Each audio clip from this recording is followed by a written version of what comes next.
For many people who come to New Zealand, one of the first things they notice is that our place names are in more than one language. We have names in English, Auckland, Christchurch, Queenstown, for example, and names in Māori, Taupo, Rotorua, Whāngarei, to name a few. If you have plans to visit or live in New Zealand, it's a really good idea to get familiar with these names, and in particular, how to say them. So in this video, I'm going to help you do just that. Hello and welcome. I'm Rose and this is Speak Kiwi, where I help English language learners learn English for life in New Zealand. On this channel, I talk about features of New Zealand English that aren't often included in conventional classrooms or textbooks, but are really important for life in NZ. Today, for example, we're talking about place names. In this video, I want to help you learn the pronunciation of some of New Zealand's towns and cities. Some are easy, some are a little tricky, and I want to help you learn to say it right so that you can feel confident when living in and travelling around the country. And actually, knowing how to say place names can be helpful in all sorts of situations. Whether you're asking for directions, for example, or asking for recommendations, or even just talking about a recent travel experience. Knowing how to say the place name can give you a boost in confidence and help you communicate clearly. Not only that, but place names can also teach us a lot about the places we go, and later I'll be sharing some resources that will help you learn more about the history and culture of New Zealand and what some of our place names mean. There's lots to talk about on this topic, so let me give you a brief overview of what we'll cover. We'll start with a brief discussion on the use of both English and Māori for place names in New Zealand. Then I'll introduce some of New Zealand's main towns and cities and give you an opportunity to practice with me. We'll also talk about common mispronunciations of New Zealand place names, why they're common and how to get it right. I'll share a few personal stories as we go, and finally I'll share a link to a PDF that you can download for free. The PDF includes a map with some of New Zealand's main towns and cities, complete with audio files, so you can practice pronunciation in your own time. Sound good? Let's get started. So, let's start at the beginning. Why does New Zealand have a mix of both English and Māori place names? Well, the answer lies in our history. Long story short, Māori came to New Zealand many years ago, around 700 I think, and with them they brought their language, Te Reo Māori. Then, as they settled around different parts of the country, they gave names to the places around them, mountains, rivers, lakes and settlements, and we've had those names ever since. From Te Reo Māori we have names like Mount Ruapehu, the Whanganui River, Lake Taupo, as well as towns like Tauranga, Whāngarei, Rotorua, and so on. Wherever you go in New Zealand, you're likely to hear a Māori place name. So, Māori came here, they gave names to things, and now we have those names. Simple, right? Well, yeah, but it gets a little complicated later on, because Europeans came, that's right. And in particular, a large number of British people came. And with them, they brought English, of course. So what happened then?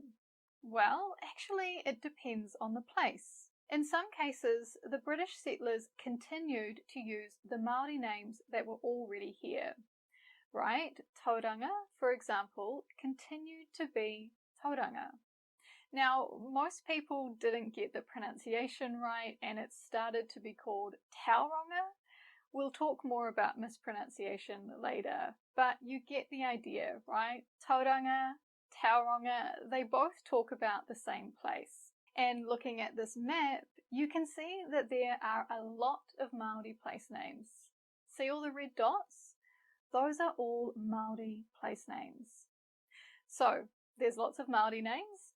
Got it, but what are all the blue dots? Well, this is where we start to see English place names. In many cases, the British introduced new English names. So Palmerston North, for example, Mount Cook, Hamilton, and so on. And as you can imagine, as the British went to more and more parts of the country, they gave English names to more and more places. And again, it's pretty clear on this map. Lots of blue dots, lots of English names. Now, I should point out here that most of these places already had names, right? They didn't need new ones. Mount Cook, for example, was already known in Māori as Aotearoa. But, the Brits didn't really care, and all they wanted to do was use their own names. As to why? Well, keep in mind that New Zealand was colonised by the British, so renaming places with English names is kind of part of that.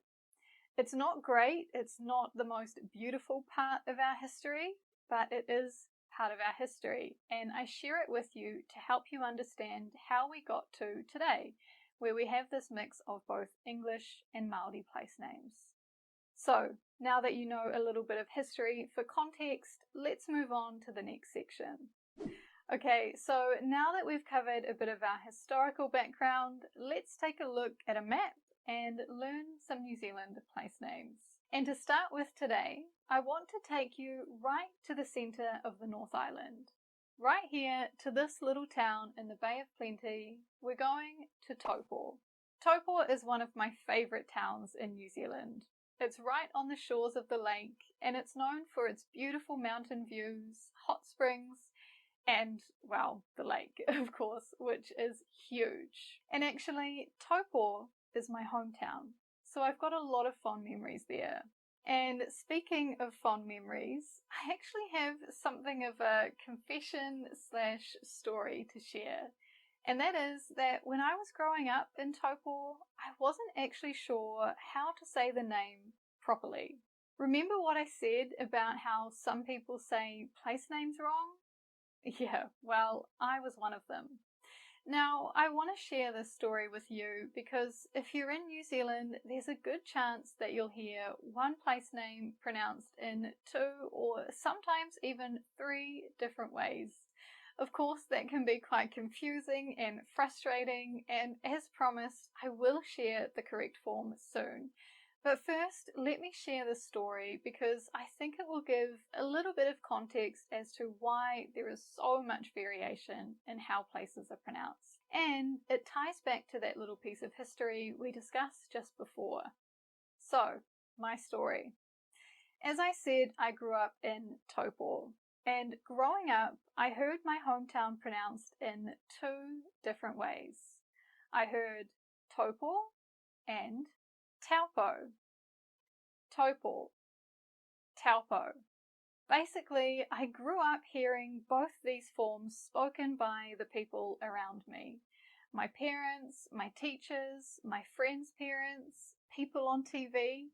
And depending on who I spoke to, I would either use Taupo or Taupo. I was a kid, so I didn't really think that much about it, and actually I tended to swap between both pronunciations. Sometimes I'd say Taupo, sometimes I'd say Taupo. I didn't really know what to use. Anyway, I was about year 5, I think, around 10 or 11 years old, when finally a teacher taught me the correct way to say it. And she taught me something quite interesting. It was then that I learned that Taupo is a Māori place name, and so we should use Māori sounds to pronounce it. She introduced me to the Māori alphabet, and I learned that there are 5 main vowels: A, E, I, O, U. I learned that if there are 2 vowels next to each other, the sounds blend to become one. For example, in Taupo, A and U blend to make O. Au, O, O. Taupo. I also learned that if we add a macron to a vowel, the sound becomes longer. So O becomes O, just like in Taupo. Finally, I learned about consonants. For example, p, k, t, and so on. From here, I was able to sound it out. T, o, p, or, Taupo. Once I understood this, everything became clear. I realized that the reason I was hearing Taupo was just because people were using English sounds for a Māori word. I realized that when we do this, we get it kind of wrong. And so from then on, I made an effort to pronounce Māori words with Māori sounds, and we're going to be doing more of that soon. As I mentioned earlier though, this anglicization of Māori words, or saying Māori words with English sounds, is really common, and it has been common ever since the British first came here. Remember what I said about Tauranga and Tauranga? It's the same problem. And because of that, there's a good chance that you might have a similar experience to the one that I had growing up, right? As you explore different parts of the country, it's very likely that you'll hear Māori place names said in two different ways. I'll share more examples of this as we go forward, but I hope my story gives you a little context as to why people say things differently and helps you when you're learning to say place names yourself. Anyway, for now, let's recap the first word for today, Taupo. Say it with me. Taupo. Taupo. Awesome. Let's move on. So if we take a trip out to the east coast, we get to Gisborne. The first place in the world to see the sunrise each day, Gisborne is a great little town in New Zealand known for its wineries, surfing, and huge New Year's festival. And, as you can probably guess, Gisborne is an English place name. Now, the spelling can be a little tricky. I sometimes hear people say Gisborne, but this is actually just Gisborne. Not born, but been. Say it with me. Gisborne. Gisborne. Yeah, just like that. You might also hear it called Gizzy, which is a popular nickname. Gizzy. And that's all I have to say on that one. Short and sweet, that's Gisborne. Next, we're going to Rotorua. You've probably heard of Rotorua, right? It's a popular tourist destination that's famous for skydiving, zorbing, luging, mud pools, geysers, and more. Rotorua. Though you might have also heard it called Rotorua, which I admit I used to say for many years. But this is a Māori place name, and we're going to practice saying it correctly with Māori sounds. So let's practice. Repeat after me. Rotorua. Ro, to, ru, a. Ro, to, ru, a. Rotorua. Notice we see some of those vowels we learned about before, o, u, and a, to make Rotorua. And notice this consonant, r, ro, to, ru, a, Rotorua. Now, depending on what your first language is, that flapped R or R sound might be really easy or really difficult. If it's on the difficult side, let me know in the comments and I might be able to come back to it in another video. For now though, do your best and let's try it once more. Rotorua. Awesome. Let's move on. Okay, so let's travel a little further north to Tauranga. Tauranga is a busy little city right on the water a couple of hours south of Auckland. It's a popular place to go and enjoy the beach, and there are lots and lots of cafes. It's lovely in summer. So, to say it, we say Tauranga. Tauranga. Notice again the toe, just like in Taupo. R, just like in Rotorua. And then we have a new sound, ngā, Tauranga. Ngā is another common sound in Māori. To make the sound ngā, we need to touch our tongue to the roof of our mouth. Add voice and then slowly release. ngā, ngā. It actually sounds a lot like the ng in singer, singer, tauranga. So let's put those sounds together. Tau, re, a, ngā, tauranga, tauranga. That's it. Now, as I said earlier, one of the ways this name is often mispronounced is Tauranga. So you might hear that out and about, but now you know it's Tauranga. Moving on, if we go a little further north, we reach Auckland. Most people think Auckland is the capital city, but it's not, although it is the biggest, so I can see why people think that. With about a quarter of New Zealand's entire population living in Auckland, it's our busiest centre and is a great place for shopping, going out to restaurants and going to concerts and live gigs. Auckland. Now, I sometimes hear learners pronounce it like Auckland, which kind of makes sense. I mean, it is spelt like land, but the correct pronunciation is Auckland. Hear the difference? Auckland, Auckland. Say it with me. Auckland, Auckland. Perfect. Now, I want to pause here because there's something a little special about Auckland. Remember what I said earlier about how the British came here and gave English names to places? And remember that I said that most places didn't need new names, right? They already had Māori names. Well, Auckland is one of those places, and in recent years, something is changing. In the past 5 or 10 years, I've seen the name Auckland swapped out for another, Tamaki Makaurau, which you might guess is the Māori name. So Māori is coming back. And this is part of something called Māori language revitalisation, which is where people are bringing back or giving life to, revitalising te reo Māori. This involves learning the language in a broader sense, but of course reintroducing Māori names is a big part of that. So, as a result, nowadays you might hear either Auckland or Tamaki Makaurau, sometimes even both. Let's practice. Tamaki Makaurau. Ta, ma, ki, ma, ko, ro. Tamaki Makaurau.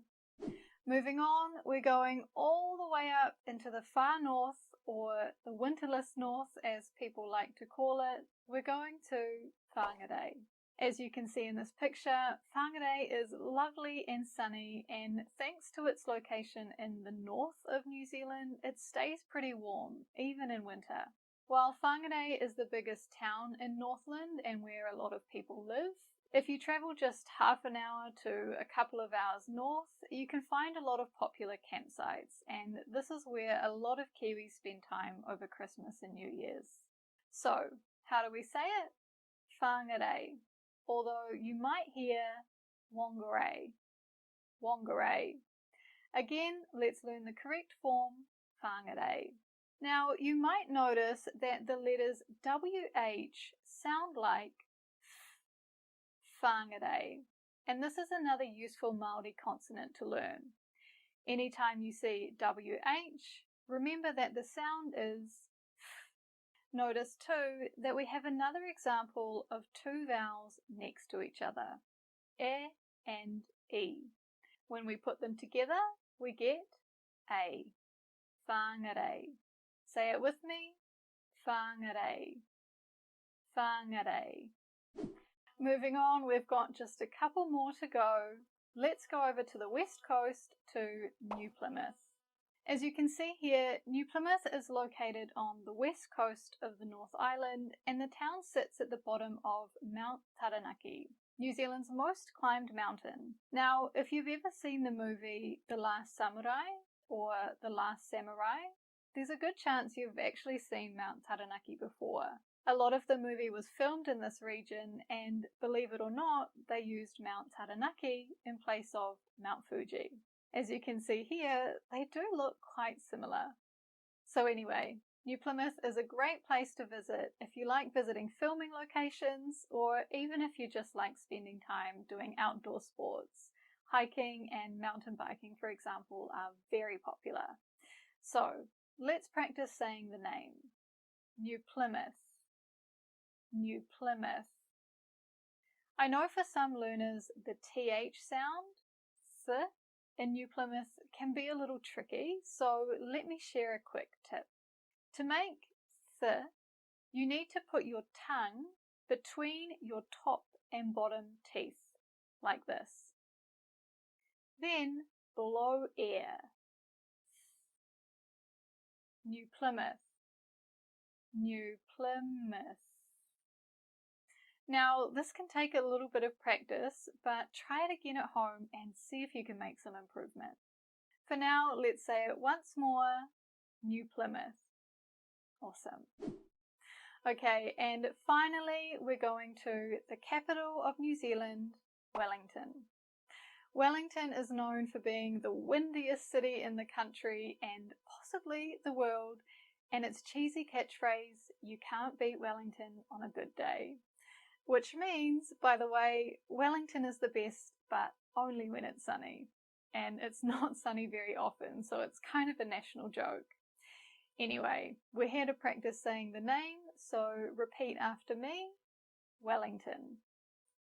Wellington. Notice how we say tin here. Not ton, but tin. Wellington. This is helpful because it's common in many English names. Wellington, Hamilton, London, and so on. Whenever you see the letters T-O-N, just remember the sound is tin. Wellington is another place where we're seeing the Māori place name come back into common use, so you might also hear Te Whanganui a Tara, but most people stick to Wellington for now. One more time. Wellington. Okay, so I'm going to stop here. Of course, there are so many more place names to learn. We haven't even got to the South Island yet, but if we keep going, I think we might be here all day. So let's pause here and review what we've learned so far. We've learned Taupo, Gisborne, Rotorua, Auckland, Whāngarei, New Plymouth, and Wellington. You've now learned how to say 8 place names in New Zealand. Well done. And as a bonus, let's practice one more. How do we say the name of the country? New Zealand. Yeah. I know in different languages it can be said in a few different ways, like New Girando in Japanese, for example, or Nuova Zelanda, I think, in Italian. But when you're speaking English, remember to say New Zealand. New Zealand. Nice. You might also be familiar with the Māori name, Aotearoa, and nowadays it's used quite often. You might hear either, right, New Zealand or Aotearoa, or you might hear them both used together, Aotearoa New Zealand, like that. To practice, listen and repeat after me. Aotearoa. Aotearoa. Aotearoa. Aotearoa. Nice. Okay, and that brings us to the end. You've learned a bunch of new place names, and you've also learned some general rules about pronunciation in both Māori and in English. To recap, we learned that in Māori the vowels are a, e, o, and u. We learned about diphthongs, or two sounds blending, like o and a. And we learned about consonants, t, p, f, ng, for example, among others. As for English, we noticed some interesting patterns with the spelling, like this sounds like bin, Melbourne, Gisborne, and this sounds like tin, Wellington, Hamilton, and so on. These rules are useful to know because you're probably going to learn a lot more place names around the world, so keep these in mind. We also learned a little bit about New Zealand history, and I talked about how here in New Zealand, a lot of us are saying Māori place names wrong. I said that it's likely that you'll hear one place name said in a couple of different ways, and we looked at some examples. My advice to you going forward is that it's probably best to become familiar with both, right? Learn both how it sounds with the correct and the incorrect pronunciation. This might feel like doing double the work, but as I said, you're probably going to hear it, right? So if you're familiar, then you'll be able to recognize these names when you hear them. If someone says, for example, I'm going up to Whāngarei for Christmas, you can recall what we learned today. If you can remember that Whāngarei is Whāngarei, then you'll be able to understand where they're talking about.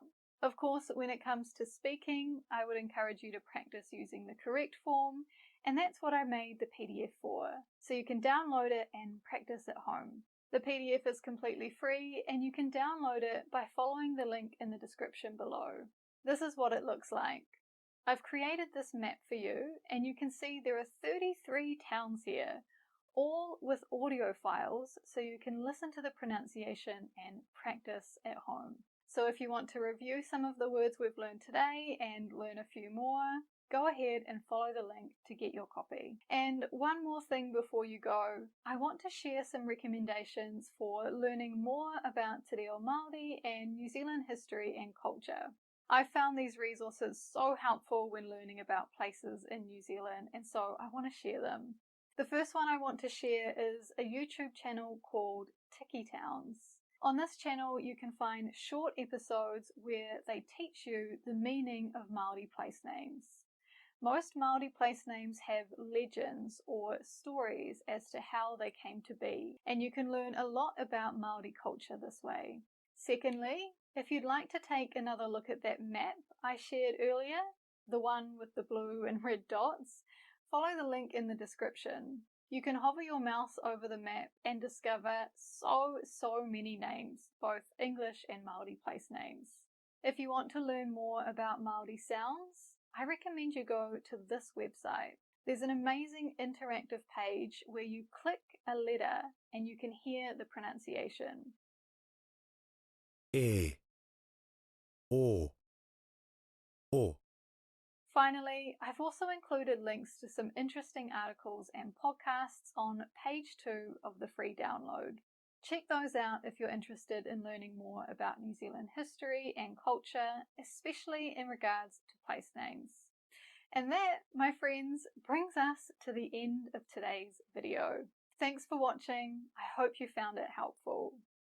Honestly, there is so much more to this topic that I could have talked forever, but I decided to start with just these few areas to give you an overview to start with today, and from here you can learn more and more.